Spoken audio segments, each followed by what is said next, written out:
사랑하는 성도 여러분, 오늘도 여러분의 모든 길 가운데 주님과 동행하시는 축복이 있기를 소망합니다. 오늘 우리가 함께 묵상하실 하나님 말씀은 사도행전 24장 1절에서 9절의 말씀입니다. 닷새 후에 대제사장 아나니아가 어떤 장로들과 한 변호사 더둘로와 함께 내려와서 총독 앞에서 바울을 고발하니라. 바울을 부르매 더둘로가 고발하여 이르되, 벨릭스 각하여, 우리가 당신을 힘입어 태평을 누리고 또 이 민족이 당신의 선견으로 말미암아 여러 가지로 개선된 것을 우리가 어느 모양으로나 어느 곳에서나 크게 감사하나이다. 당신을 더 괴롭게 아니하려 하여 우리가 대강 여짜옵나니 환응하여 들으시기를 원하나이다. 우리가 보니 이 사람은 전염병 같은 자라 천하에 흩어진 유대인을 다 소요하게 하는 자요 나사렛 이단의 우두머리라. 그가 또 성전을 더럽게 하려 함으로 우리가 잡았사오니 당신이 친히 그를 신문하시면 우리가 고발하는 이 모든 일을 아실 수 있나이다 하니, 유대인들도 이에 참가하여 이 말이 옳다 주장하니라. 아멘. 바울이 헤롯 궁으로 호송된 지 5일이 지날 무렵 대제사장 아나니아와 몇몇 장로들이 한 변호사를 데리고 벨릭스 총독에게 오는데요. 이 변호사는 예루살렘에 있는 로마 변호사인데 그 이름은 더둘로입니다. 이름의 뜻은 거짓말쟁이인데요.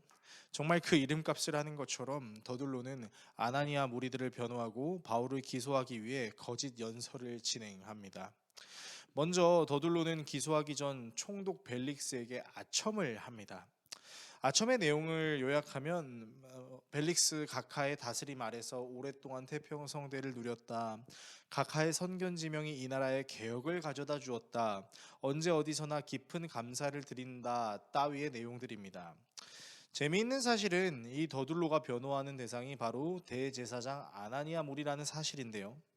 사실 대제사장 아나니아가 취해야 할 태도는 모든 영광과 은혜가 하나님께 있다라는 것을 증명하는 것인데, 사실상 더둘로의 아첨에 아무런 태도도 취하지 않는다는 것은 더둘로의 말에 동의한다라는 것으로도 볼 수 있다라는 것입니다.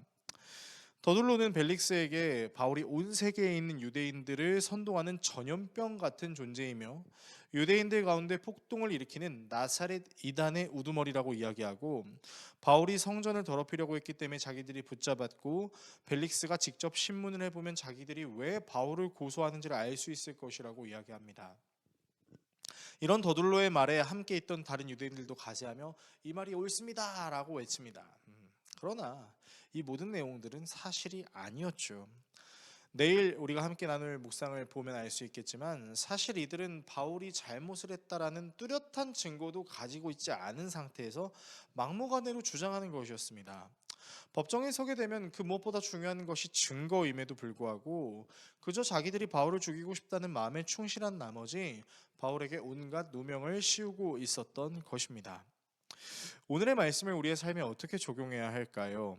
대제사장 아나니아와 장로들의 태도를 한번 살펴봅시다. 그들은 자기들을 변호할 사람으로 예루살렘에 있던 로마 변호사 더둘로를 고용했습니다. 그리고 더둘로는 벨릭스에게 온갖 아첨을 해댔습니다. 사실 이런 더둘로의 아첨에 누구보다 불편함을 토로해야 하는 사람들은 바로 대제사장 아나니아와 장로들이었죠.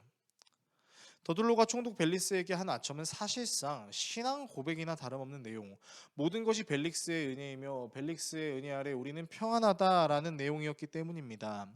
그러나 그들은 더둘로의 이런 말에 불편함을 표현하기보다는 도리어 더둘로의 말에 동의하며 바울을 죽이기 위해서라면 자기들이 가지고 있는 신앙의 모습이 왜곡되는 것조차도 동요하지 않았습니다. 하나님을 믿고 섬기는 사람들임에도 불구하고 자기들의 소원을 위하여 하나님이 아닌 다른 힘의 세력에 의지하는 것을 전혀 불편해하지 않았다라는 것이죠. 마치 교회 안에서는 하나님이 전부라고 이야기함과 동시에 교회 밖에서는 하나님이 아닌 다른 것에도 구원이 있다라고 말하는 것처럼 보입니다. 대제사장과 장로들의 이런 태도를 통해 당시 유대인들이 곪다 못해 썩어 빠진 종교관이 어떤 모습을 지녔는지에 대해서 우리는 불보듯 뻔히 알 수 있는 것이죠. 이런 심각한 모습이 우리에게도 나타날 수 있을 것입니다.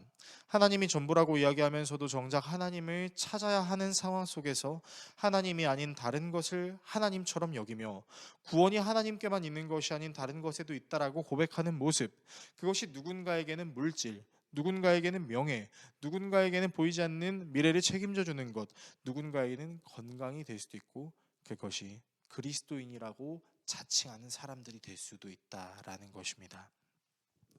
대제사장 아나니아와 장로들의 이런 태도를 반면교사 삼음으로 우리는 하나님이 답이라는 신앙을 잘 지키며 살아가야 할 것입니다.